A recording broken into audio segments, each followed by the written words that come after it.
We've got a new album coming out. It's called Don't Believe the Truth. It's good, man, I'm having it. There's some, you know, some nice little numbers on there for the ladies, and there's some out-and-out rock and roll songs on there. Noel's written 5 of them. There's also 2 of mine, 1 of Gem's and 3 of Liam's.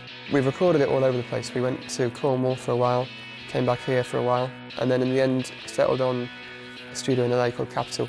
Throughout the whole time we've lost a drummer, gained a new one. It's been a rough old ride, but we're here now.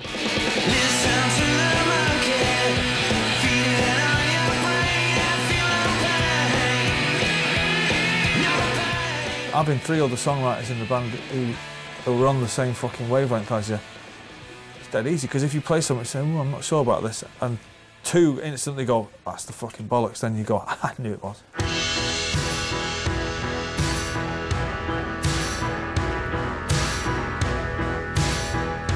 I think both Gem and myself are feeling more comfortable with the idea of right, well, we're in, you know, we're in the band now, been in it for a while. Andy's a great songwriter, so is Gem, you know, and without them we'd be kind of, I think, treading water a bit, you know what I mean? I don't know, you know what I mean, but they've brought a lot to the band, you know what I mean?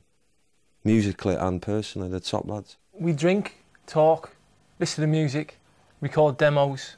I suppose we are into a lot of the same things. You know, we've been to a few extracurricular things that you wouldn't even think, you know, Oasis do or whatever, you know. Art exhibitions and stuff like that, you know. And a lot of different things as well. I mean, I'm just not a football-y geezer at all. Somebody said to me, in 12 years' time you'll be in a band with 2 fucking carrot-munching, fucking 2 geezers who don't like football. I'll be like, I am fucked. Thing I said, right? I'm not joining the Bee Gees.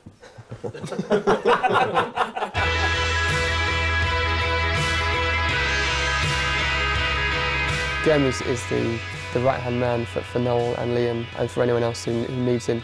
He's always there from the first to the last every day. Gem is just really fucking great for Liam in particular.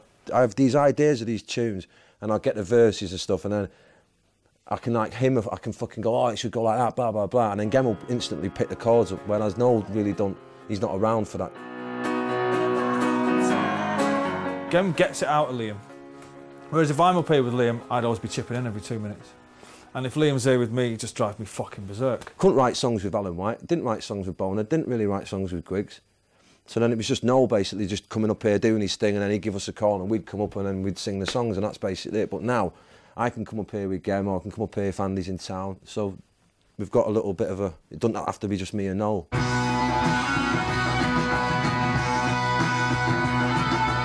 The easiest thing in the world, right, is go in the studio, record an album, put tickets on sale, sell 350,000 tickets in half an hour and say, fuck, aren't we the bollocks? You know, put a record out and everyone go, well, you know, the record's shit, but it was still massive. But that's not what it's all about. It's about listening to something in 2 years' time and going, hey, it still fucking sounds good, you know? We have a very strong work ethic. I think that's something that Noel's always had with his band. We had a go at doing this album the Definitely Maybe way.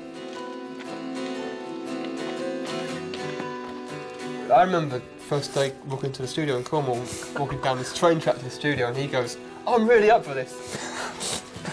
Fast forward 2 weeks going, I'm fucking so not up for this.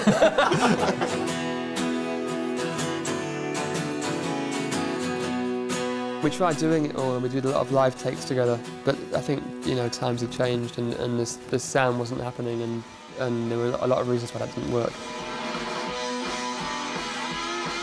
Cornwall sessions was with the Death in Vegas boys, and it was a great concept, but it didn't quite work. The reason why the sessions was scrapped, it wasn't anything to do with Richard or Tim.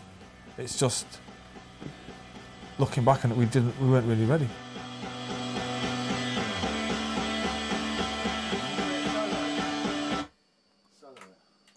Thank fuck we're in a position to go, bin that, it's not quite right, keep going, try some new ideas, come back here. At that stage, Noel was pretty much producing it himself. But I think that was also a bit too much on his shoulders. So after a few weeks of being here, we realised we were going to have to get a real producer in. Oasis called me about a year ago, initially just to mix a couple of tracks that they were working on, stuff that they had recorded up at their studio. The first acid test was, I'm going to let him order the drinks. Because if he orders the wrong fucking thing, I'm out of here. And he ordered 2 pints of Stella. It's like, Liam was going to love him. We mixed a couple tracks and then the band went, oh shit, this is great, this is fun, we should be there. He's great, man. I think he's the bollocks, because he got stuff down that I've never heard the likes of in my headphones. Every song on this record was recorded in at least 3 to 4 studios. You'll have like a guitar from England and a drum track from LA, a piano part done in New York, a vocal done outside of London, and the shakers done in the heart of London. I would say the entire album was recorded unorthodoxly. I mean, you hear these stories, you know, growing up, being interested in the recordings and the Beatles, and the one that always fascinated me would be like Strawberry Fields, where you heard they had to combine all these different versions, and you're like, oh, what was going through their minds at the time? Well, I think I know now.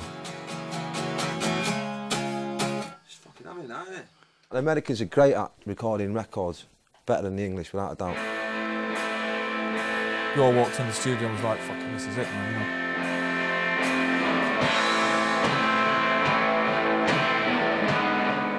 The cool thing about recording in these old studios in LA is that they're just basically like living museums. Nothing's changed in 60 years. Same gear, same walls, nothing's been painted, same microphones. So you can really pretty much step back in time. The thing that I get inspired about now within the band is that for the last record, Heathen Chemistry, Andy played the bass, Gem played the rhythm guitar, Liam sang the songs, and Alan played the drums. Whereas this, it's like we've kind of broken down the barriers. Everyone in the band is a producer, and everyone in the band is a guitarist. Everyone in the band is a bass player, everyone's a drummer, and everyone's a keyboard player. When I listen to it now, I struggle to remember who the fuck played what.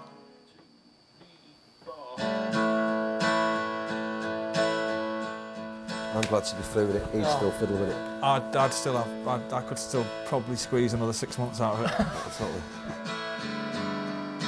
Sounds too fast to me. For any artist that's been around for more than 2 records, you constantly have to be going back to what is it that makes me want to do this. Oasis never lost it. I mean, how many bands out there have been around as long as Oasis have, put out as many records that people cared about, and then still come back and are excited to go to work and make music? I still think we're the most important band in the world, without a doubt. Otherwise, I wouldn't be here.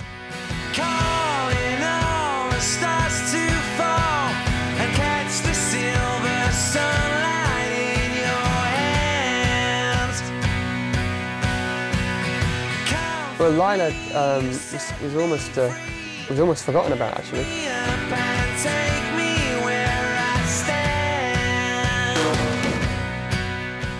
We were sort of talking about what the album needs, and we kind of felt like it needed Lyla, so we brought it up again, recorded it, some more stuff on it. The vocal hadn't been done yet. It was a Noah vocal, but now it's a Liam one.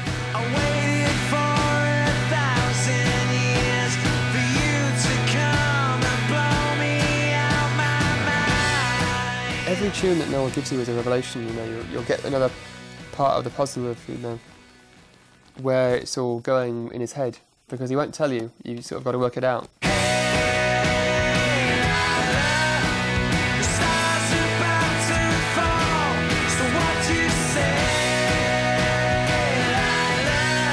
It's come out fantastic in the end, really.